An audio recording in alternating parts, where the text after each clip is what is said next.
Please enjoy this feature presentation of the Crooked River Radio Network. This program is rated for all audiences.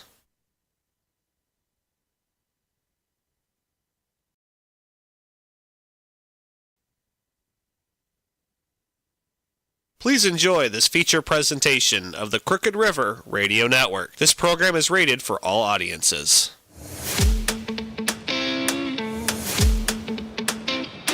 Hello.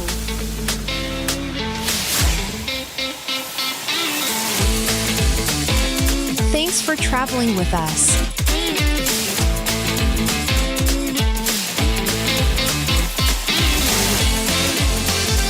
We'll be approaching Elmers World soon.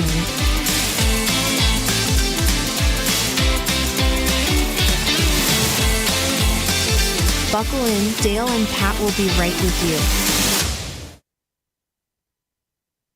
you. Yeah, we're here. Are you there? Well, I'm here, but I don't see you. Oh, give me a minute. Hiding? Yeah, why not? This happens every time we do a show. You're always hiding.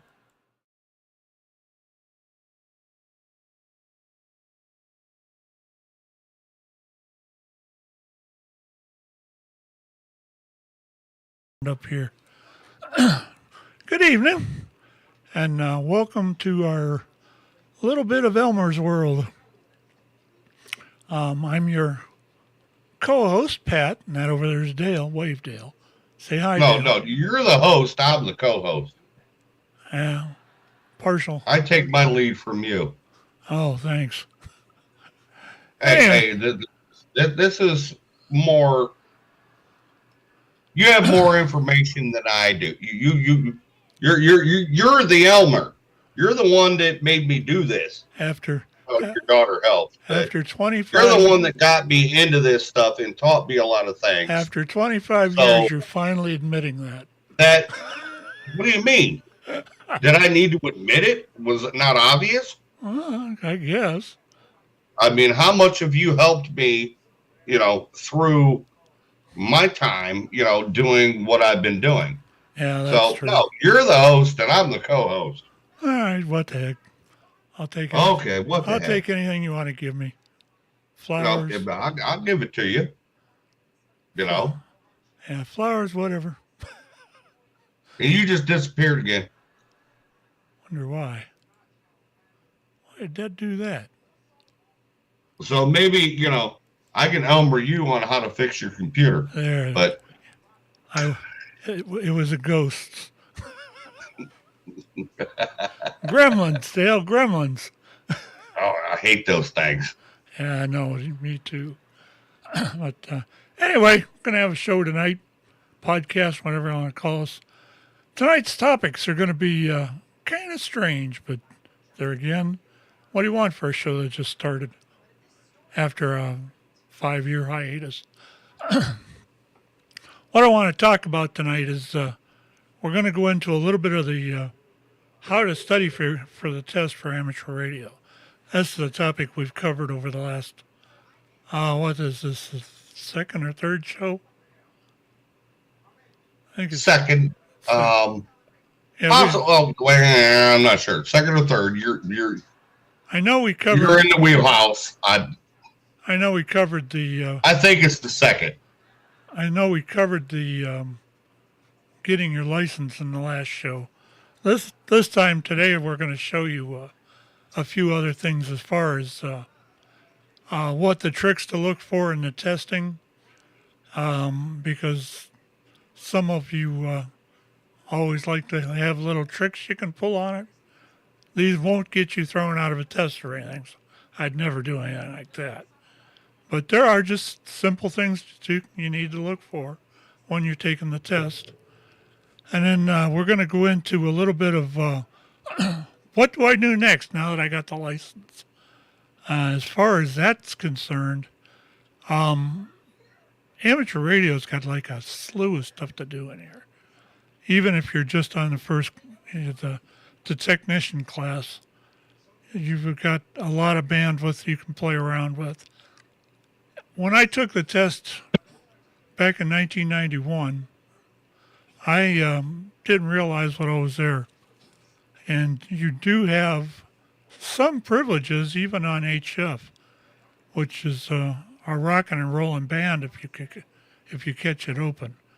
You can talk all over the world on it. But there are certain things you're not allowed to do, and there's certain things that the privileges that the FCC gives you that you might really find feasible and pretty interesting. But we'll get into that in a little bit. I think what I'm going to do first, I want to go to one of the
What I want to talk about next, I have two videos that I'd like to play. One is just telling you what to do as far as what my favorite thing, and that's once you've got your license, now it's time to check out a club. So why don't we let this run? I'll be back to you in a minute. I think this is 6 or 7 minutes long. So we'll be back here in a minute. Enjoy yourself. Sit back, grab your coffee, and put your feet up. And we'll be right back. You're watching the Elmers World podcast here on Crooked River. We'll be back. You passed your ham radio test. Now what? Part 2, ham radio clubs. Got that coming up next.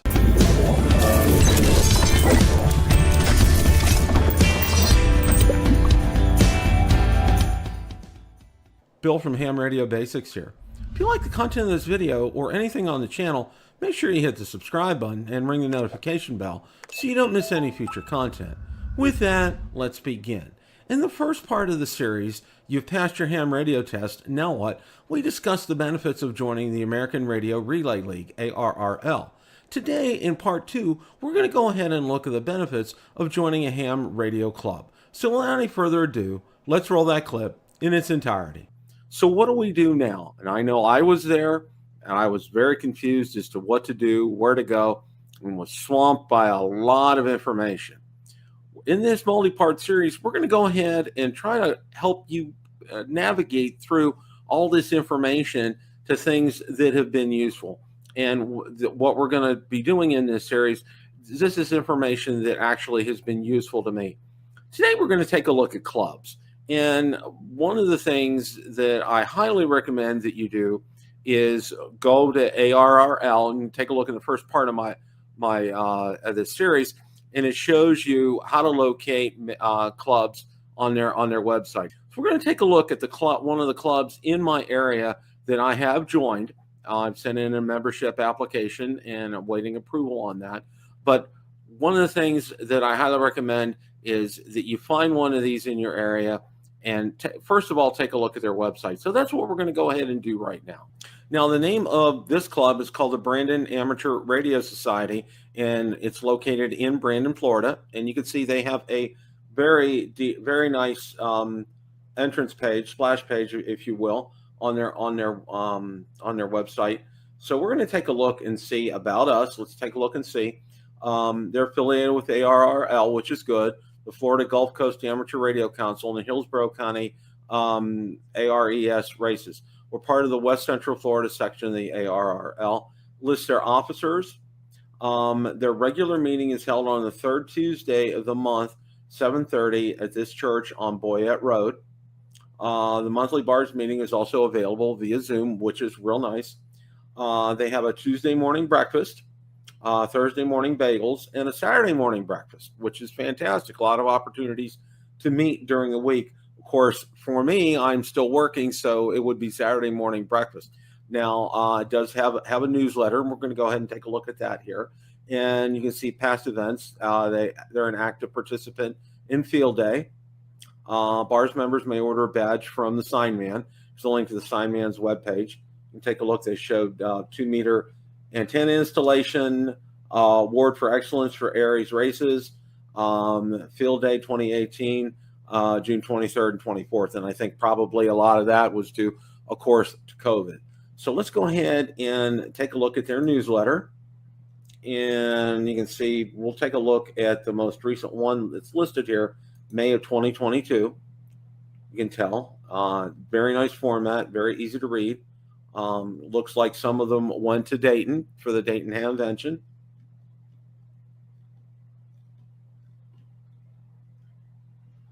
Very informative. And that's something you're looking for. You're looking at something, and again, pictures of them eating out and enjoying some time together. Pictures of a shack. And talks about Field Day here. You see, it's 10 pages long, which is great. There's a lot of good, useful information in here. So that's fantastic that they have this available here. Now, there's some frequently asked questions. How can I find more information on obtaining a ham radio license? How can I prepare for the radio licensing exam?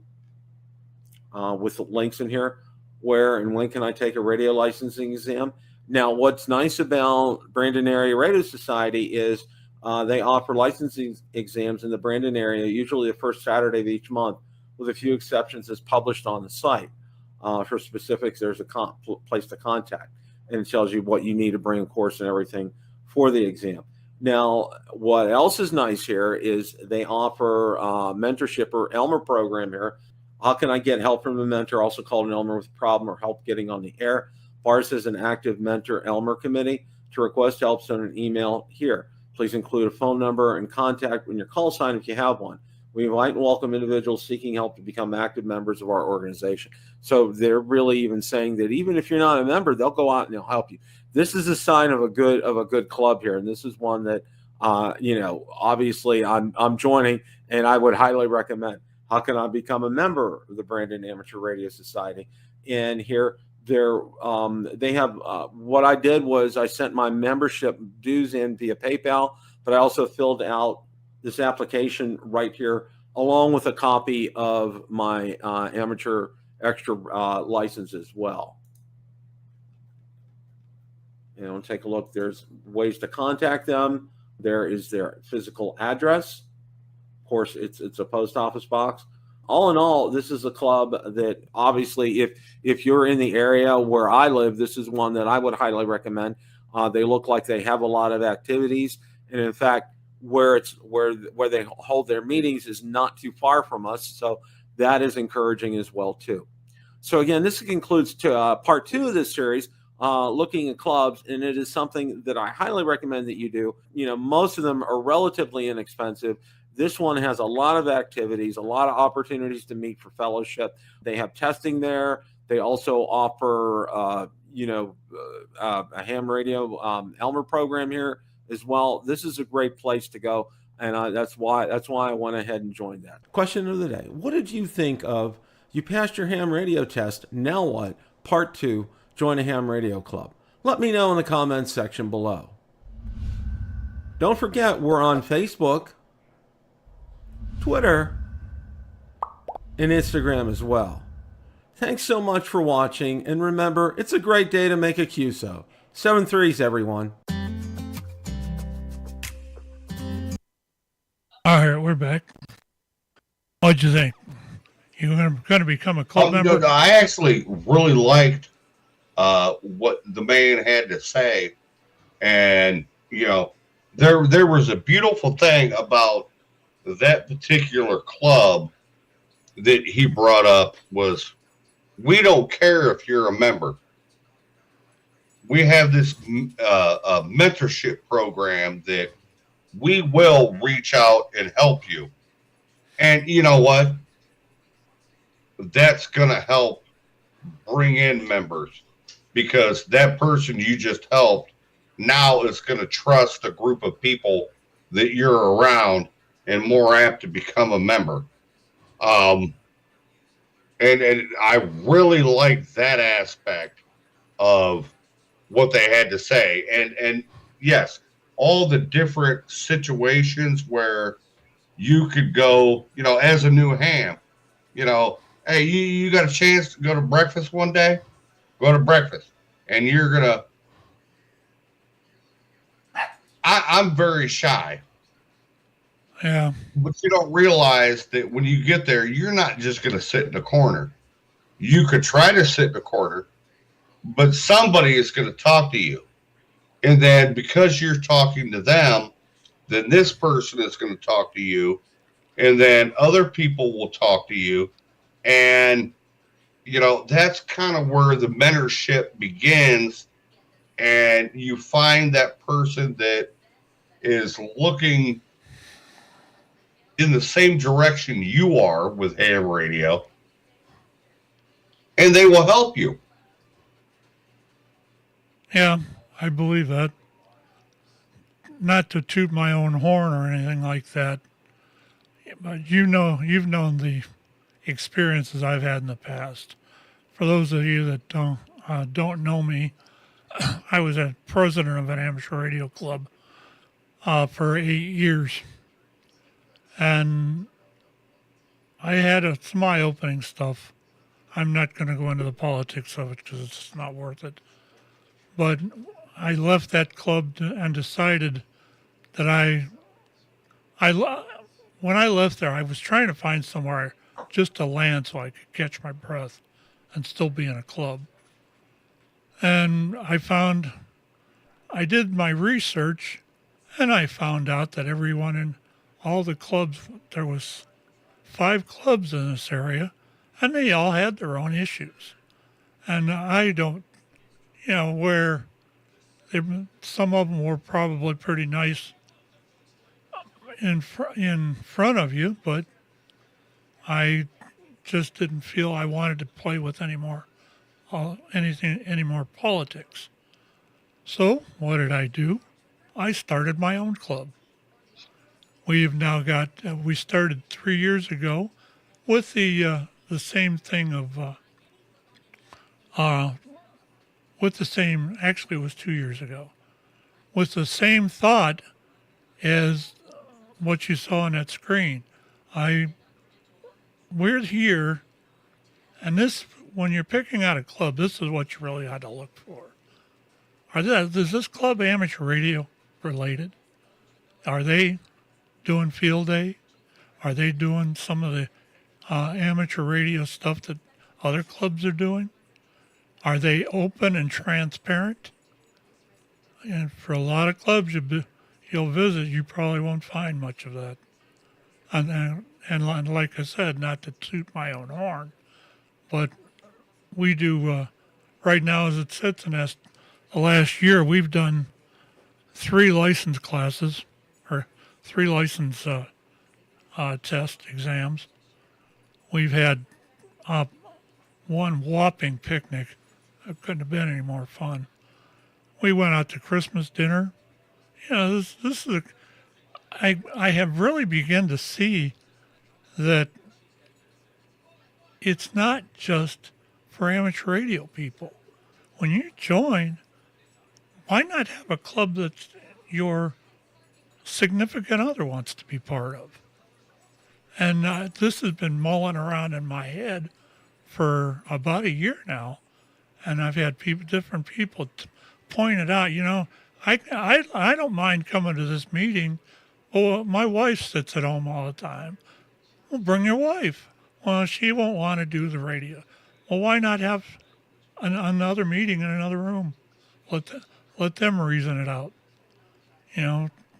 Ladies auxiliary is the way I put it. They can help the husbands or whatever. And some of the stuff it took me 8 years to learn, but once I learned some of that, I just didn't see why we couldn't make this work. And we dropped a little bit of membership. I understand people don't, in certain times of the year, they don't have a lot of money. But, if they want to join, fine. If they don't, fine. I'd still have 25 or so at a meeting.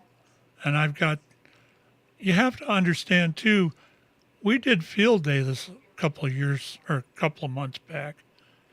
And my club, or the club, which is a Crooked Radio Amateur Radio Club,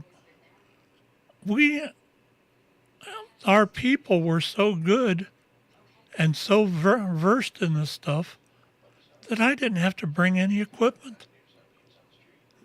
I had 5 stations available, and everybody used their own stuff. How? Believe me, from what I was used to, how wonderful, But that, they opened up the station. We had a lot of it sitting on the under these little canopies, so anybody that wanted to see it could walk up and look at it.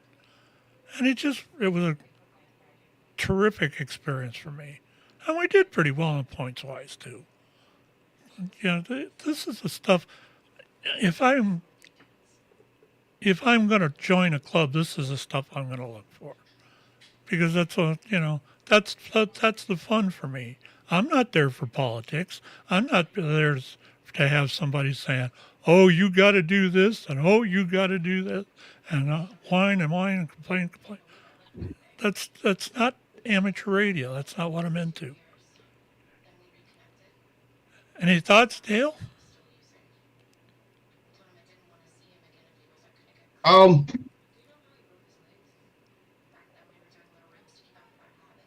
Not necessarily. I mean, it is. It's about, you have to look at a club as what is it you want to do, and how the people are going to treat you, when you're in the club. Now, generally, the members of the club are just absolutely awesome. You'll meet people that will show you this, show you that, show you something else. If you just ask, that's all you have to do. And, they'll be like, hey, we can meet on such and such a day, and I'll show you how to do this. Yeah. Now, what you have to watch out for is sometimes in these clubs, they can get very political. And that is what took me And away from clubs. that's why I ended up leaving It's the too. politics within the club. Because, as an amateur radio operator, we're all there for the same reason, to enjoy the hobby and to, teach the up and comers what it is that we have learned through our time. And obviously, yes, there has to be a bit of, shall I say, politics to a club, because you're looking at finances, you're looking at this, you're looking at other things.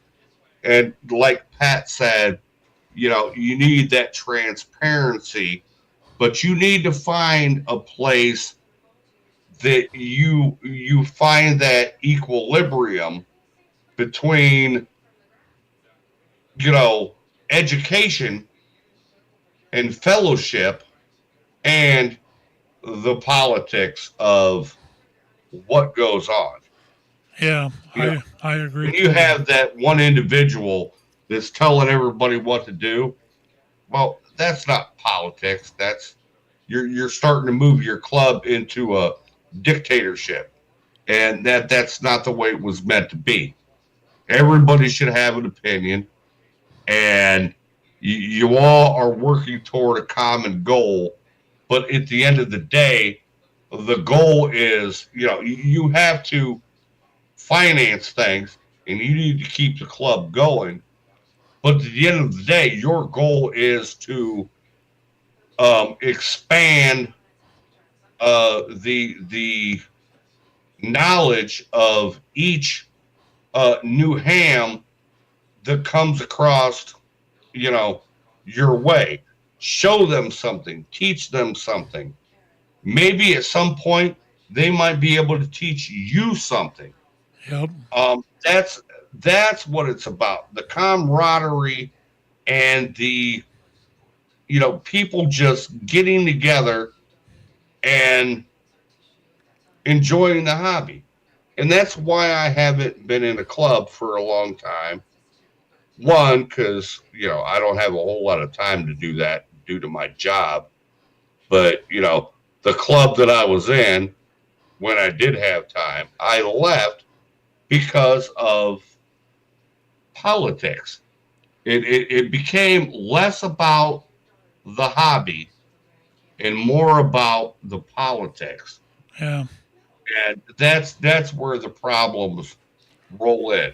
But I will go back to saying, find a club, but do your due diligence, do your research, come in as a guest a couple times, check out another club, go in as a guest. You just go in as a guest in a few different places and watch how things are operating and how things are going, and then make your decision on the club that you know you want to become affiliated with. Because trust me, politics aside, the general people in there are only in there to help you and progress you through what you're doing, and you will meet some wonderful, wonderful people. Yep.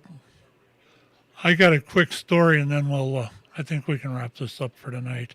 We'll go into the antennas first thing next, but when we meet next, the we were talking there about the people learning and that. I've got. I decided just out of the clear blue to this last meeting we did an impromptu talk on FT8 and what the benefits were and how it works and stuff like that. I had these three guys that were so wanting to get, you know, they want to get started in it, and I think that I wouldn't be a bit surprised if they already have. You know, but what that comes down to though is the fact that these people want to learn. We're here to teach them, and if they're going to learn, it excites me more to see them wanting to learn this stuff and actually getting on the radio. I'll show them anything they want to show or what they want to see, and that's the difference between us and a lot of the other clubs. And that if you want to learn, our club's a place to do it, because if you actually added the amount of radio hours that somebody is doing every month or every year, and then multiply that by the times that those people are in the room, you'll be amazed. There's years and years and years of experience in those clubs, and they're just there to help you. I wouldn't have got hardly anywhere if I didn't go into the club I went to, and I feel that we need to serve it back too.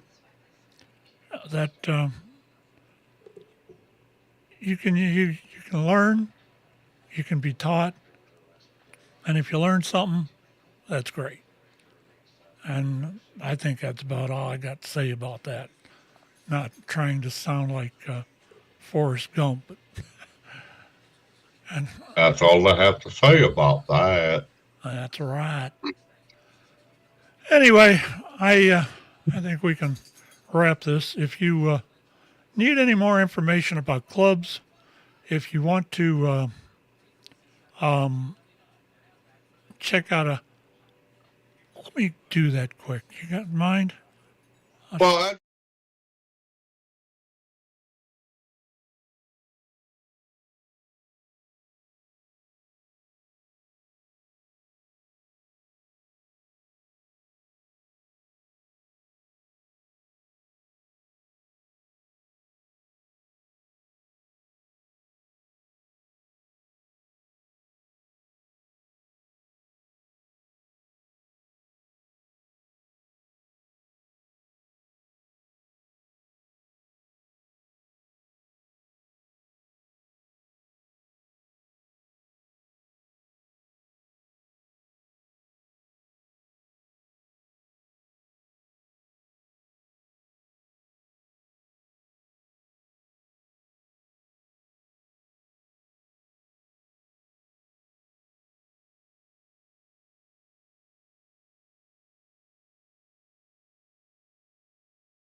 we'll be doing a talk on the how to pick a good HT antenna, and we'll probably go into some of the HTs too. This we're going to plan on, or we're planning on doing a couple of these a month. So if you you want to actually be alerted when we're here, I do have a Facebook page. If you look for Crooked River Amateur Radio Club, you'll be able to see the group there. And I usually post all the announcements and everything through there. I think that's it, Mr. Dale. That's all I got anyway. Got anything else? I'm good. Yeah, me too. So with that, thanks everybody for tuning in with us. Thank you. As I said, you can find us on Facebook. You can find us on Rumble, which is where we disperse these shows to, and also Facebook or YouTube. With that, we'll go to call it a night. You all have a grand afternoon or evening or whatever it is in your part of town, and we'll see you next week.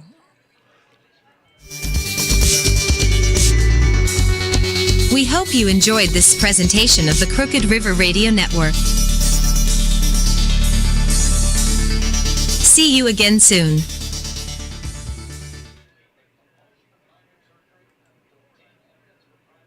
No.